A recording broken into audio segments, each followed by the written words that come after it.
మాకు సహాయం చేయగలరని యేసు పరిశుద్ధ నామమున ప్రార్థించి అడిగి వేడుకుంటున్నాము తండ్రి. ఆమేన్. క్రీస్తునందు దేవునటువంటి ఈ ప్రభు దినాల గురించిన సకల పరిశుద్ధులకు మన రక్షకుడు ప్రభు అయినటువంటి యేసుక్రీస్తు నామమున అందరి ప్రమాణాలు తెలియజేస్తూ ఉన్నాము.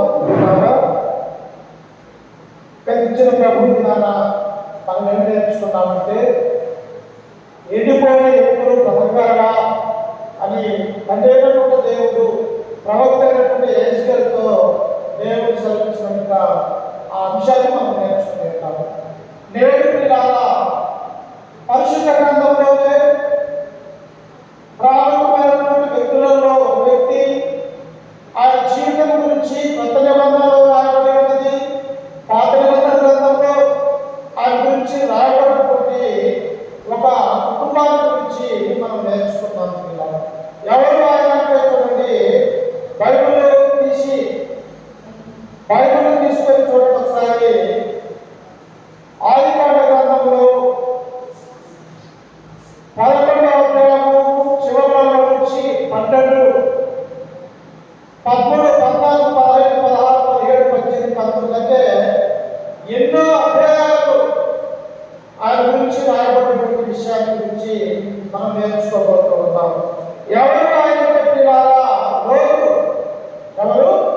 లోతు యొక్క జీవితాల గురించి మనం నేర్చుకోబోతూ ఉన్నాం. ఒక వ్యక్తి గురించి మనం ఆలోచన చేసినప్పుడు మంచి వ్యక్తి అయితే మంచి వ్యక్తి అని మనము సర్టిఫికేట్ ఇస్తాం, చెడ్డ వ్యక్తి అయితే చెడ్డవాడు దుష్టుడు అన్నటువంటి ఆలోచన కలిగి ఒక వ్యక్తిని మనం అంచనా వేయచ్చు. కానీ బైబిల్లో ఉన్నటువంటి యొక్క లోతు గురించి మనం ఆలోచన చేస్తూ ఉన్నప్పుడు ఆ లోతు గురించి దేవుడు తన యొక్క గ్రంథంలో మనం తెలుసుకోవాలని రాయిస్తూ ఉన్నాడు. ఎలాగా లోతు అనే పేరుకు అర్థం ఏంటంటే బిగువుగా చుట్టుకుంటా. ఏంటి లోతు అనే పేరుకు అర్థం ఏంటంటే బిగువుగా చుట్టుకుంటా అనగా ఒక వ్యక్తిని లేకపోతే ఒక తాడుని ఎలాగైతే దాన్ని బిగువుగా ఏది చుట్టుకున్నట్టయితే దానికి ఏమైపోతుంది, రక్తమాడుతుంది, రక్తస్రావం అనేది ఆగిపోతుంది. ఒక తాడును మనం బిగువుగా చుట్టినప్పుడు రక్తస్రావం అనేది జరగకుండా ఆగిపోతుంది. అయితే లోతు అనే పేరు కూడా ఏమని అర్థమవుతుందంటే బిగువుగా చుట్టుకుంటా అనగా తన యొక్క జీవితం కూడా భరించలేనటువంటి గొడ్డుతో ఉన్నటువంటి వ్యక్తిగా లోతును మనం చూడబోతూ ఉన్నాం. నేను ఆ జీవితంలో అనేకమైనటువంటి శ్రమలు రావచ్చు, ఎదుర్కోవచ్చు, కానీ లోతు యొక్క జీవితం గురించి ఆలోచన చేస్తున్నప్పుడు తన జీవితము ఒక బిగువుగా చుట్టుముట్టినటువంటి శ్రమల వలె తన యొక్క జీవితం ఉంటూ ఉన్నదని తన గ్రంథంలో దేవుడు మనకు రాయిస్తూ ఉన్నాడు. అందుకని ఆయన పేరుకు బిగువుగా చుట్టుకుంటా. లోతు యొక్క తల్లిదండ్రులు అంటే అబ్రహాముతో జన్మించినటువంటి వారు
అనేకమైనటువంటి అధ్యాయాలు మనకు రాయించినట్టుగా మనం చూడగలుగుతున్నాం.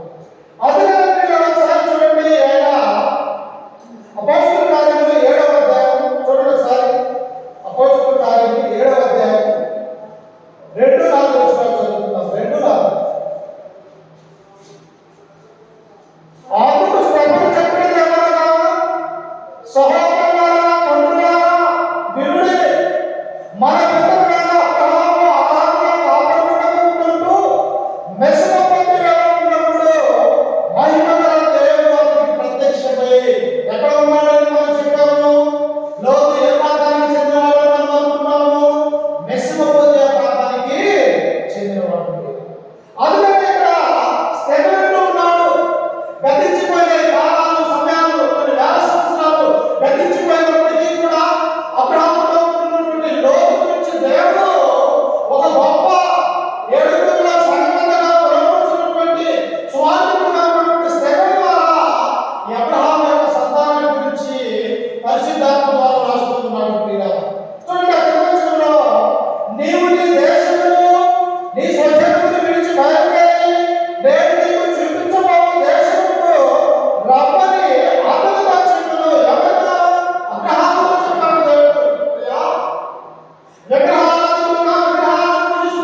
చెట్టు అయినప్పుడు మంచి ఫలాన్ని ఇస్తూ ఉంటుంది.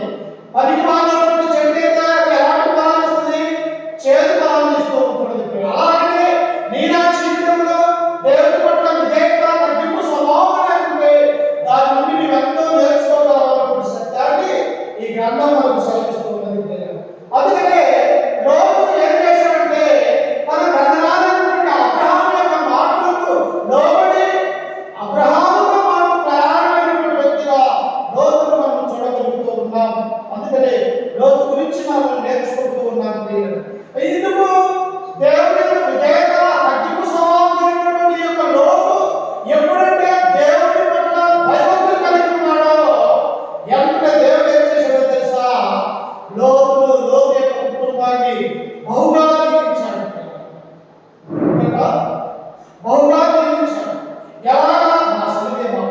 ఎలాగా? ఎలాగా దీవించాడంటే ఆయనకు విధేయత కలిగినప్పుడు, దేవుడంటే భయం, భక్తి కలిగినప్పుడు. ఎప్పుడైతే మనకు దేవుడంటే మన హృదయంలో భయం, భక్తి కలుగుతుందో తప్పు చేయడానికి మనం ఆలోచన చేస్తాం. ఈ లోకంలో బూతు మాటలు అనడానికి ఆలోచన కలిగే వారిగా మనం ఉంటాం. ఈ లోకంలో దేవుడి యొక్క భయం, భక్తి, విధేయత చూపించినందుకు దేవుడు ఏం చేశాడంటే బహుగా ఆశీర్వదించాడు. లోతు యొక్క కుటుంబాన్ని అన్నటువంటి విషయాన్ని మనం చూస్తూ చూడండి. ఒకసారి ఆదికాండము 13వ అధ్యాయం చూడు, లోతు కుటుంబాన్ని ఎలాగో దేవుడు జీవించి ఆశీర్వదించాడు. ఆదికాండము 13వ అధ్యాయం, ఆదికాండము 13వ అధ్యాయం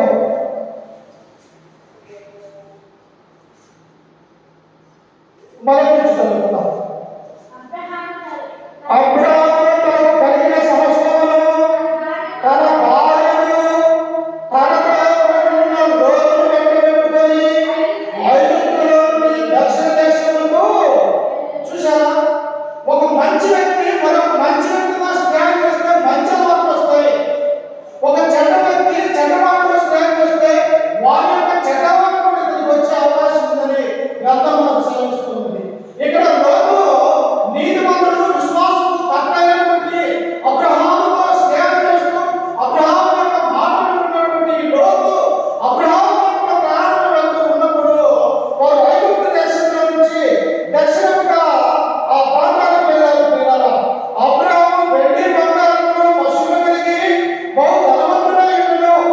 అతడు ప్రయాణం చేయొచ్చు దక్షిణం నుండి బేతేలుకు, అనగా బేతేలు హాయికి మధ్యలో గుడారము మొదట ఉండిన స్థలములోకి వెళ్ళి తాను మొదట బలిపీఠము కట్టిన చోట చేరుకుంటున్నాడు. ఎక్కడికి వెళ్ళినా, ఏ ప్రాంతానికి వెళ్ళినా, బేతేలుకు వెళ్ళినా, హాయికి వెళ్ళినా, లేకపోతే ఐగుప్తు దేశం వెళ్ళినా, ఆదాము దేశం నుంచి దక్షిణ దేశం వెళ్ళినా, ఏ దేశానికి అబ్రహాము లోతు వెళ్ళినా కానీ వారు ఎలాగ దేవుడు దీవిస్తూ ఉన్నాడంటే బహుగా దీవిస్తూ, ఫలిస్తూ, అభివృద్ధి చెందేవాడిగా ఉంటున్నాడు. అలాగే దేవుని యందు భయం, భక్తి, విశ్వాసం కలిగి ఉంటే నీవు ఈ ఊరిలో ఉన్నా, లేకపోతే ఏ పట్టణాలలో ఉన్నా, ఏ ప్రాంతంలో ఉన్నప్పటికీ కూడా అక్కడ నిన్ను దేవుడు దీవించి ఆశీర్వదించడానికి ఆయన సిద్ధంగా ఉన్నాడు అన్నటువంటి విషయాన్ని మనం గమనించాలి. అయితే మొదటిగా నీకు దేవుడు అంటే భయం కలిగి ఉండాలి, భక్తి కలిగి ఉండాలి, దేవుడి యొక్క మాటలు వినాలి, విన్నటువంటి మాటల్ని విశ్వసించాలి, నమ్మాలి. నిన్నటువంటి దేవుడిని ఎప్పుడైతే నీ హృదయంలో నమ్మకం కలిగి ఉంటావో అప్పుడు నేను దీవించబడతావు అన్నటువంటి విషయాన్ని ఇక్కడ మనం చూస్తూ ఉన్నాం. ఇంకా 5వ వచనంలో అంటున్నాడు, అదే 13వ అధ్యాయం 5వ వచనంలో అబ్రహాముతో కూడా వెళ్ళిన లోతును గొర్రెలు, గొడ్లు, గుడారములు ఉండేది కనుక. చూశారా? దేనైతే ఊరు వలె ఉన్న పట్టణాన్ని వదిలివేశారు, కల్దీయుల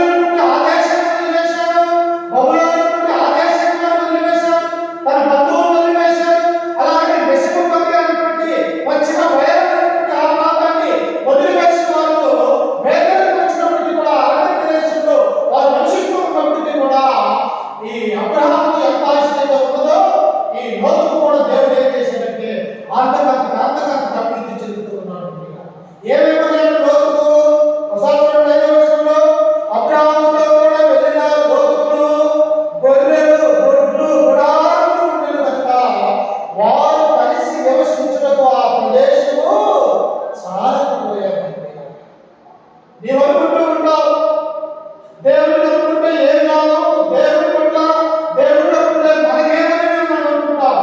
దేవుడు అనుకుంటే సమస్తం నీకున్నట్టే. ఈ భౌతిక సంబంధమైనటువంటి ఆశీర్వాదాలు ఇస్తాను దేవుడు, ఆత్మ సంబంధమైనటువంటి పరలోక రాజ్యం నీకు సిద్ధపరుస్తూ ఉన్నాడు. ఏమంటాడు ఆయన? యోహాను సువార్త 14వ అధ్యాయం 11వచనంలో, ఇదిగో ప్రియులారా, నా కుమారులారా, మీ హృదయములు కలవరపడనీయుడి.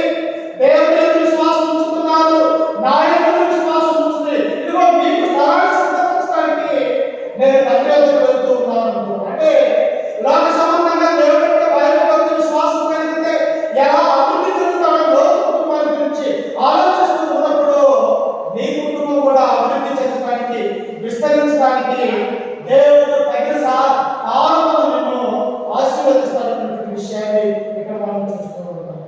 అందుకని ఇక్కడ అబ్రహాముతో కూడా వెళ్ళినటువంటి లోతు, గొడ్లు, గొర్రెలు, అలాగే గ్రామాలు వారు నివసించే ఆ స్థలం చాలట్లేదు పిల్లలు. వాస్తవంగా వాళ్ళు అనుకున్నారా? వాళ్ళు బయలుదేరారు. ఎంతమంది బయలుదేరారు? అబ్రహాము యొక్క భార్య శారా, అలాగనే లోతు యొక్క భార్య, అలాగనే లోతు కుమార్తె, ముగ్గురు కుమార్తెలతో కలిసి పనివారితో ప్రయాణానికి వెళ్తున్నారు. కానీ దేవుడు ఏం చేశాడు? అరణ్య మార్గంలో గొర్రెలను బహుమానించాడు, గొర్రెలు బహుమానించాడు. వారు కలిసి నివసించలేనటువంటి ఆ ప్రదేశాన్ని వారు దేవుడు ఇచ్చినట్టుగా మనం చూస్తూ ఉన్నాం. అందుకనే నన్ను నమ్ముకున్నటువంటి బిడ్డను నేను విడవను, ఎడబాయను. అందుకని మత్తయి 7:7 ఏమంటాడు? అడుగుడి మీకు ఇవ్వబడును, వెతుకుడి దొరుకును, తట్టుడి తలుపు తీసేను అని దేవుడు మీరు అడిగితే ఇచ్చడానికి నేను సిద్ధంగా ఉన్నానంటూ ఉన్నాను. అడగాల్సినటువంటి బాధ్యత మంది, ప్రార్థనాపూర్వకంగా మంది, మనమంటే ఆయన ఇవ్వడు, మనం అడగాలి. మనకు సరైనటువంటి మనసు ఉదయం కలిగి ఉంటే మనం అడగకపోయినా కూడా దేవుడు ఇచ్చేవాడిగా మన దేవుడు ఉన్నాడని మనం గుర్తుంచుకోవాలి. అందుకనే అబ్రహాము ఎలా దీవించబడ్డాడంటే, లోతు ఎలా దీవించబడ్డాడంటే దేవుడి యొక్క మార్గంలో నిలవబడటం వల్ల లోతు దీవించబడ్డట్టుగా మనం చూడగలుగుతూ ఉన్నాం. అందుకనే ఏమంటున్నాడు చూడండి ఒకసారి. అదే 13వ అధ్యాయం 9వ వచనం చదువుకుందాం. 13:9.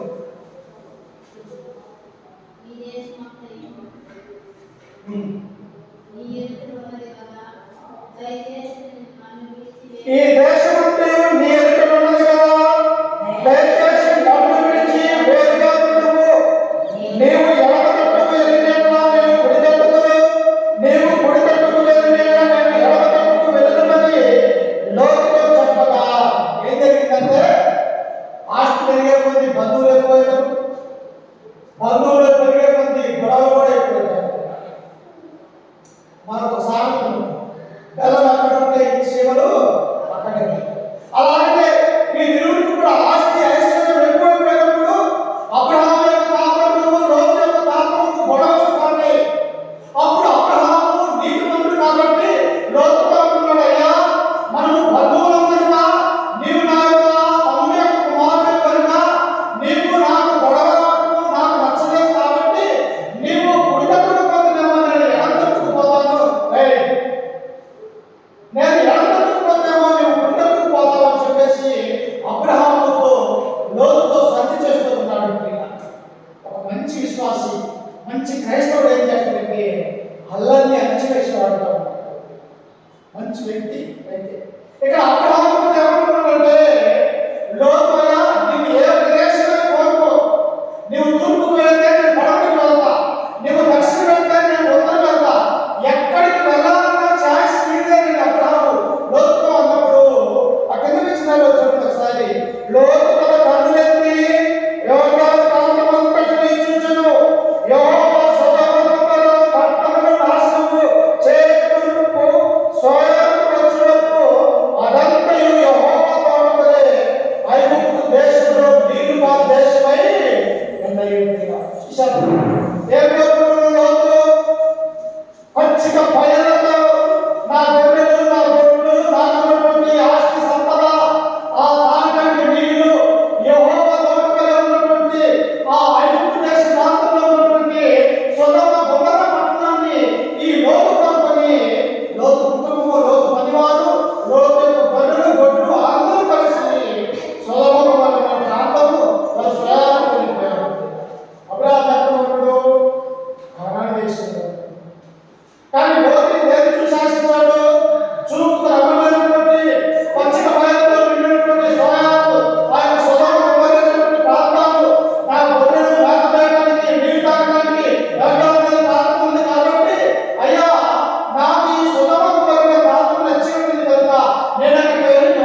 నీ ఇష్టమయ్యా, నువ్వు ఎక్కడికి వెళ్ళాలనుకుంటే అక్కడికి వెళ్ళి, కానీ మన మధ్య మాత్రము గొడవలు లేని రాకూడదు అని చెప్పేసి గొప్ప విశ్వాసిగా అబ్రహాము తన యొక్క కుమారుడు వేరే పోయినట్టుగా మనం చూస్తూ ఉన్నాం.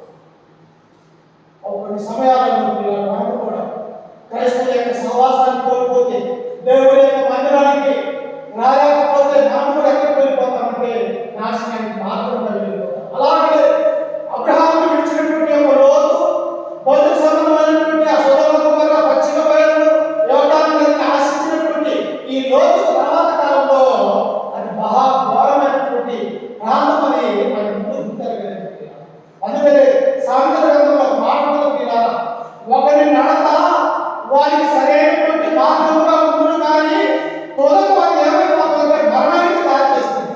నీవు మాట్లాడేది, నీవు వినేది, నీవు చూపించే మార్గము నీకు సరైనటువంటి మార్గమే కావచ్చు, కానీ అది సరైనటువంటి మార్గమా చెడ్డ మార్గం అనేది వాక్య ప్రకారం కాదుగా అనేది నీలోనే ఉన్నది పిల్లలు. అందుకనే శాంతి గ్రంథంలో సొలొమోను ఒకరి మనసు, ఒకరి నడత వారికి సరైనటువంటి మార్గముగా కనబడుతుంది, కానీ తొలకు అది ఏమవుతుందంటే మరణానికి దారితీస్తూ ఉంటుంది. ఒకరు పాపం చేస్తూ ఉన్నప్పుడు ఆ పాపంలో సంతోషాన్ని ఎదుగుతూ ఉంటాడు. పాపం చేస్తున్నప్పుడు అది సంతోషం ఎలా అవుతుంది? ఒకడు దేవుడి యొక్క సన్నిధానానికి వెళ్తూ ఉన్నప్పుడు దేవుడి యొక్క మందిరంలో సంతోషం అనుకుంటూ ఉంటాడు. ఈ పాపం చేసేవాడు సంతోషం అనుకుంటూ ఉన్నాడు, మందిరానికి వచ్చేవాడు కూడా సంతోషం అనుకుంటూ ఉన్నాడు. వాడికేమో వారి మార్గం అది సరైనటువంటి మార్గంగా ఉన్నది, కానీ క్రైస్తవుడికి వచ్చేసి దేవుడి యొక్క మార్గం సరైనది. అంటే ఏది వారి మార్గం కానీ సరైనదే, కానీ అది ఎలా దారితీస్తుంది? మరణానికి దారితీస్తుంది. అయితే ఇక్కడ లోతు కూడా ఏం చేశాడంటే, యోర్దాను నది నీళ్లు పారే ఆ ప్రాంతం నాకు కావాలని కోరుకున్నాడు. పశ్చిమ బయలుదేరినటువంటి సొదొమ గొమొర్రా, సోయర్ అనే ప్రాంతంలో నేను నివసించాలని కోరుకున్నాడు, కానీ అదే ప్రపంచమైతున్నటువంటి విషయాన్ని లోతు గ్రహించలేకపోయాడు. నేను ఆ జీవితంలో మనం కూడా ఎంతకాలంలో ఎన్ని సంవత్సరాలు బతుకుతామో తెలియదు.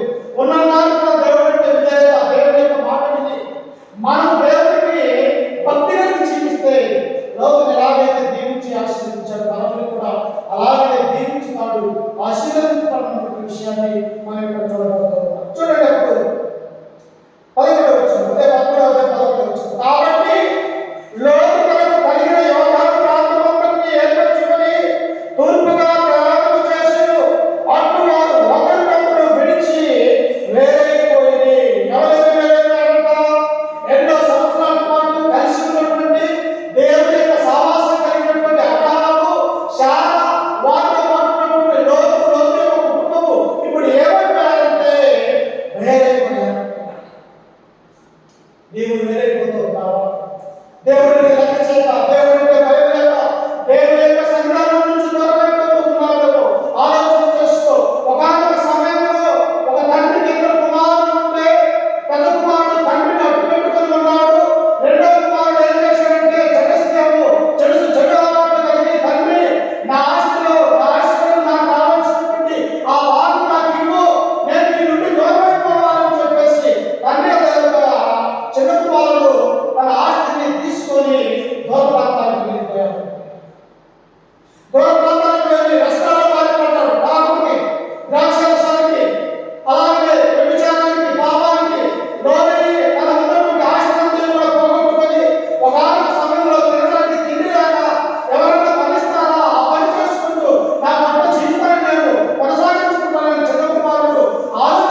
తగిలి ఆయన గొప్ప విందు చేసి సంతోషపూర్వకంగా తన యొక్క ఇంటిలోనికి ఆహ్వానించుకున్నాడు.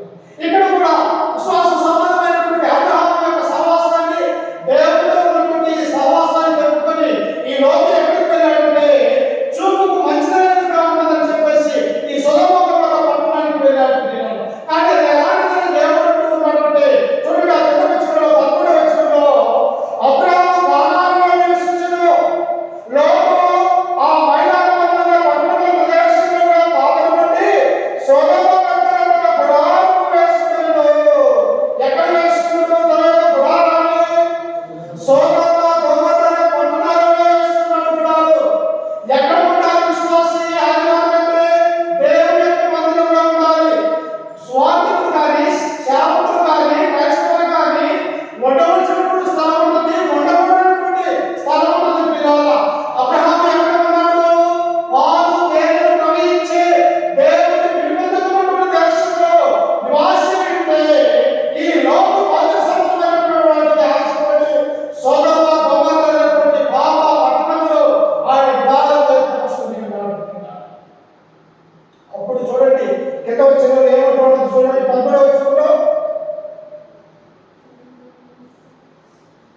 13 సొదొమ మనుష్యులు దుష్టులను యెహోవా దృష్టికి బహు పాపులైనది. ఎలాంటి వారుగా?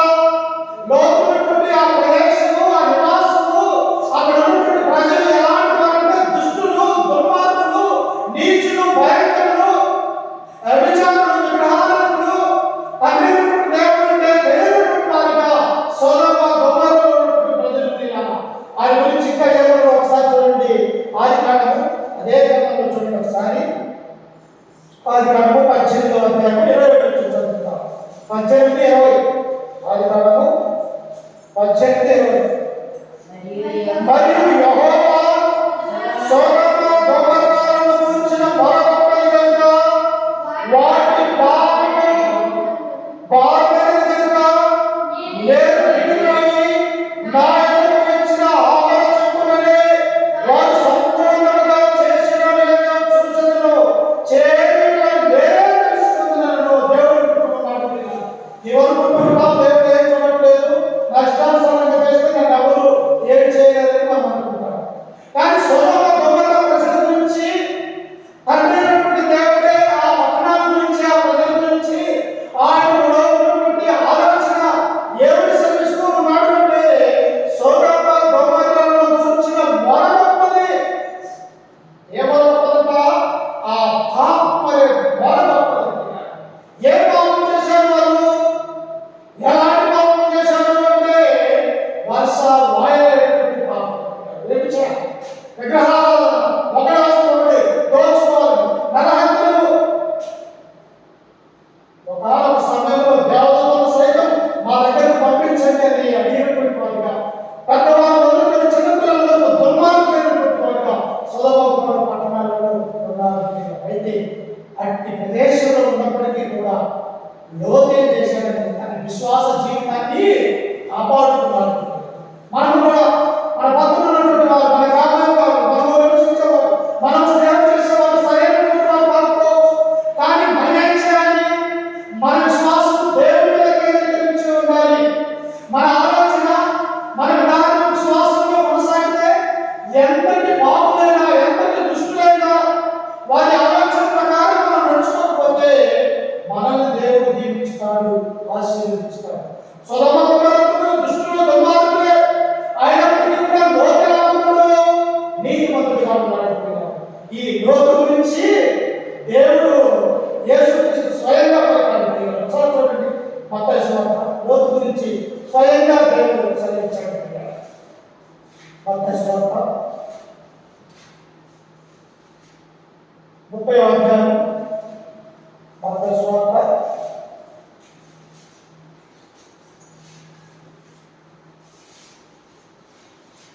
30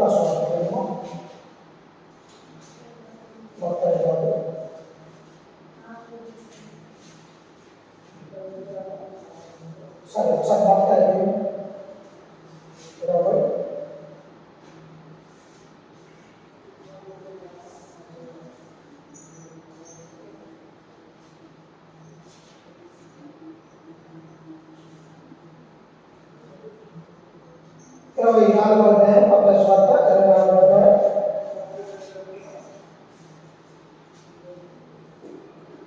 30